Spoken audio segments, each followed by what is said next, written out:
Greetings, YouTube. I recently saw something on, maybe it had been Tumblr, may have been on Instagram, I'm not positive.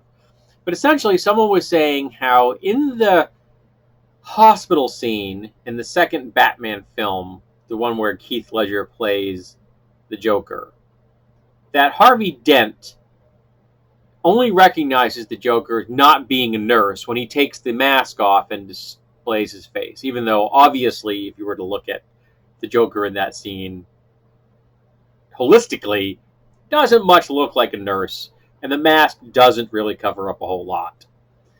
Now, I'm going to give Harvey Dent a whole lot of slack here. Firstly, he just lost the woman he loves to murder.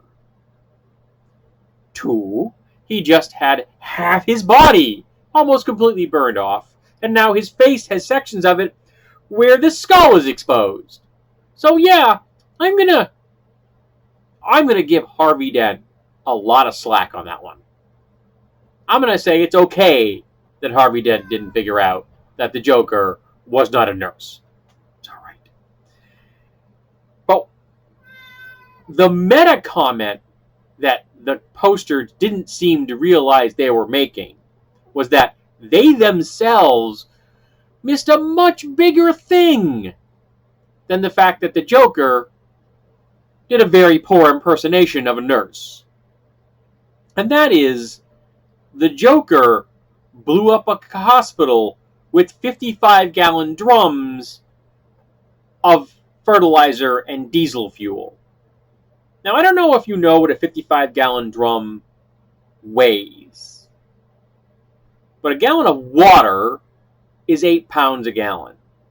Diesel fuel is probably a little bit less than that, but you're adding in the fertilizer. So we'll go back to 8 pounds a gallon. 8 times 50 is 400.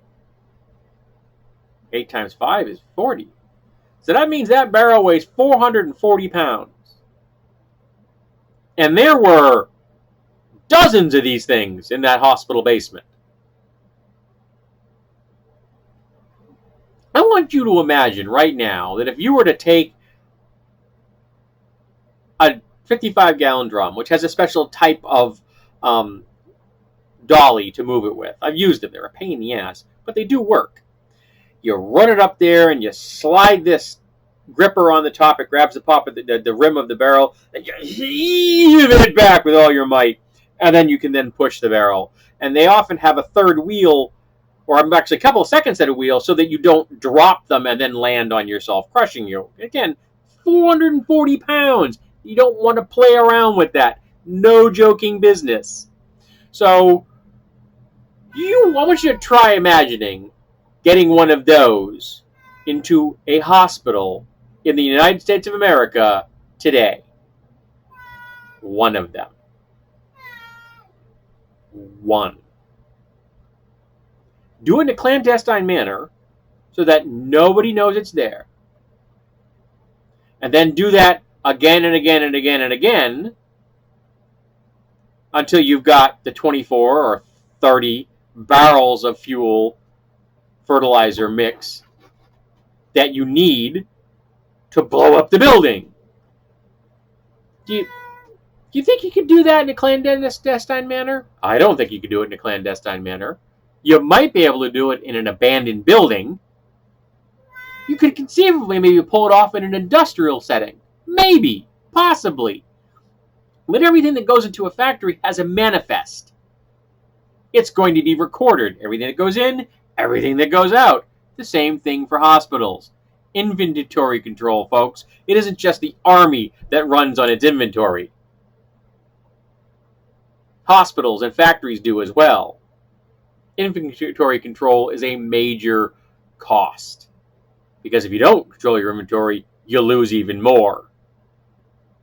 So there is no way that the Joker could have gotten all of the explosives required to get into that hospital to blow it up.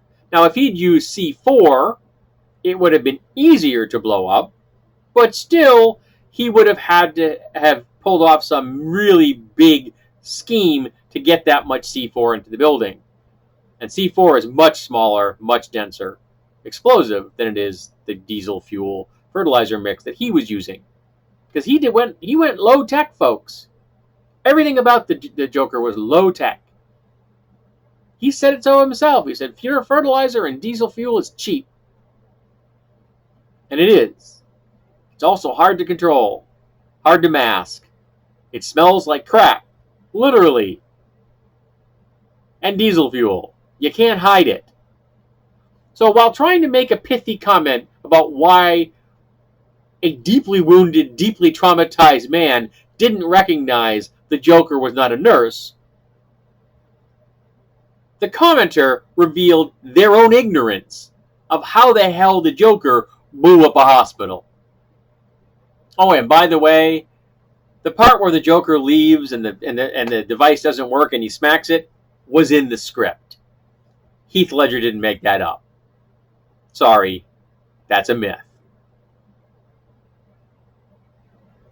But the idea that the Joker could have pulled that off without being caught is impossible. You couldn't do it. But then again, if we start looking at any kind of a superhero story with any kind of logic, they fall apart really quickly. They are house of cards. The Batman wanted to change the world. He could do it a lot better as Bruce Wayne with his billions than he can as the Batman punching psychotic clowns. Bruce Wayne has a far better superpower than anybody else. He can buy Congress. He can make real substantial changes in the world that could make lasting impressions for generations. But instead, he punched clowns. Makes a more exciting story, though, doesn't it? Bribing politicians isn't all that interesting. Happens every day in America, and we ignore it. So, cut Harvey Dent some slack and look a little more critically at things in your films before you start poking holes. Because you may be missing something. I'm sure I have in that film. I'm sure I have missed things in every film I've poked holes at. But I'm willing to admit it. And I'm not going to go out there on a limb without having critically dissected what I'm talking about. And I can tell you, moving barrels like that into a hospital is impossible. Moving one of those barrels is really hard. That I can tell you how it's done, because I've done it. So, yeah. Sometimes we miss the forest completely when we're talking about trees and forests. And the forest just disappears.